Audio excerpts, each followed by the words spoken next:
Chapter 50. Ahab's Boat and Crew. Fedallah. "Who would have thought it, Flask?" cried Stubb. "If I had but one leg, you would not catch me in a boat, unless maybe to stop the plug hole with my timber toe." "Oh, he's a wonderful old man." "I don't think it so strange, after all, on that account," said Flask. "If his leg were off at the hip, now, it would be a different thing. That would disable him, but he has one knee, and good part of the other left, you know." "I don't know that, my little man. I never yet saw him kneel." Among whale-wise people it has often been argued whether, considering the paramount importance of his life to the success of the voyage, it is right for a whaling captain to jeopardize that life in the active perils of the chase. So Tamerlane's soldiers often argued with tears in their eyes, whether that invaluable life of his ought to be carried into the thickest of the fight. But with Ahab the question assumed a modified aspect. Considering that with 2 legs, man is but a hobbling wight in all times of danger, considering that the pursuit of whales is always under great and extraordinary difficulties, that every individual moment, indeed, then comprises a peril, under these circumstances, is it wise for any maimed man to enter a whaleboat in the hunt?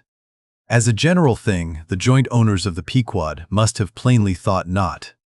Ahab well knew that although his friends at home would think little of his entering a boat in certain comparatively harmless vicissitudes of the chase, for the sake of being near the scene of action and giving his orders in person, yet for Captain Ahab to have a boat actually apportioned to him as a regular headsman in the hunt, above all for Captain Ahab to be supplied with 5 extra men as that same boat's crew, he well knew that such generous conceits never entered the heads of the owners of the Pequod.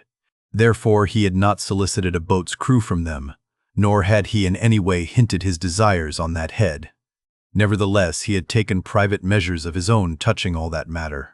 The sailors had little foreseen it, though Walpins had concluded the customary business of fitting the whaleboats for service, when some time after this Ahab was now and then found bestirring himself in the matter of making thole-pins with his own hands for what was thought to be one of the spare boats, and even solicitously cutting the small wooden skewers which, when the line is running out, are pinned over the groove in the bow. When all this was observed in him, and particularly his solicitude in having an extra coat of sheathing in the bottom of the boat, as if to make it better withstand the pointed pressure of his ivory limb, and also the anxiety he evinced in exactly shaping the thigh-board, or clumsy cleat, as it is sometimes called, the horizontal piece in the boat's bow for bracing. But almost everybody supposed that this particular preparative heedfulness in Ahab must only be with a view to the ultimate chase of Moby Dick, for he had already revealed his intention to hunt that mortal monster in person.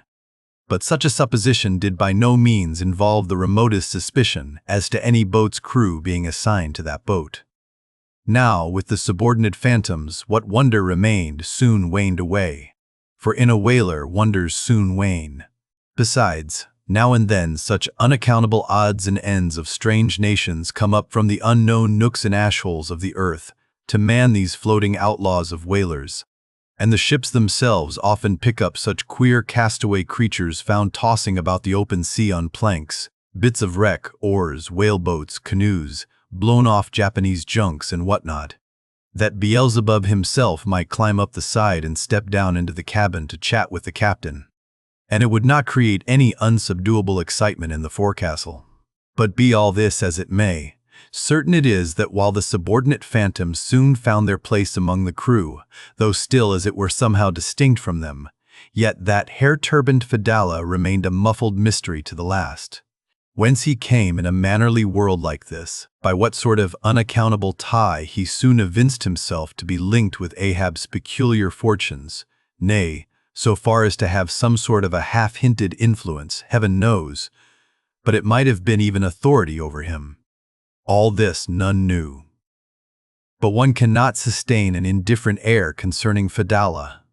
He was such a creature as civilized, domestic people in the temperate zone only see in their dreams, and that but dimly, but the like of whom now and then glide among the unchanging Asiatic communities, especially the Oriental Isles to the east of the continent, those insulated, immemorial, unalterable countries, which even in these modern days still preserve much of the ghostly aboriginalness of Earth's primal generations, when the memory of the first man was a distinct recollection, and all men his descendants, unknowing whence he came, eyed each other as real phantoms, and asked of the sun and the moon why they were created, and to what end, when though, according to Genesis, the angels